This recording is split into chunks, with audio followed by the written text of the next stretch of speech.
le sourire après les larmes. Près d'un mois après avoir perdu son compagnon, le comédien Gaspard Ulliel, Vicky Krieps a fait une apparition remarquée.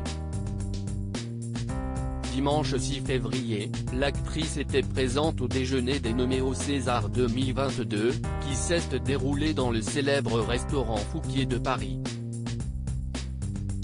Sur son visage, un large sourire a remplacé les sanglots déchirants qui ont brisé le cœur des proches et des fans de Gaspard Ulliel aux obsèques du comédien de 37 ans, qui a tragiquement perdu la vie dans un accident de ski.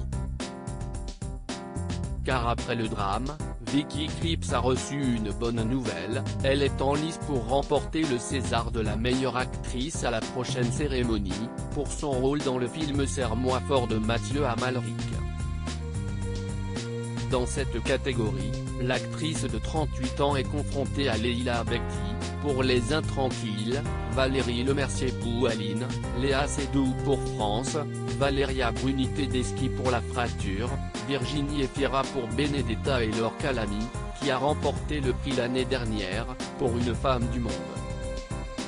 Au César, même si elle ne remporte pas la statuette, Vicky Krieps aura sûrement à cœur d'honorer la mémoire de son compagnon disparu. Comme elle l'a déjà fait sur les réseaux sociaux.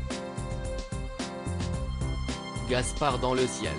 Tu retournes chez toi, avait-elle écrit en légende d'une photo sur laquelle on pouvait voir le ciel.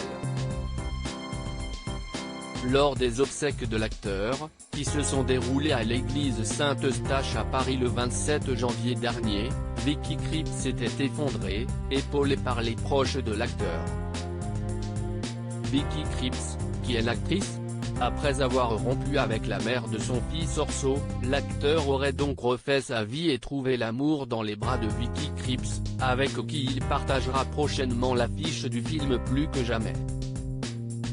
La comédienne luxembourgeoise est née le 4 octobre 1983. À l'âge de 20 ans, elle s'est rendue en Afrique du Sud pour travailler dans l'humanitaire auprès d'enfants séropositifs. Ce n'est que quelques années plus tard qu'elle s'est intéressée à la comédie. C'est grâce à son personnage d'Alma Elson dans le film Phantom Thread en 2017 qu'elle a accédé à la notoriété. En 2021, elle est présente au Festival de Cannes pour le film de Mia Hansen Love, Bergman Island. D'ici quelques jours, elle pourra bien remporter son premier titre majeur. Loading Widget.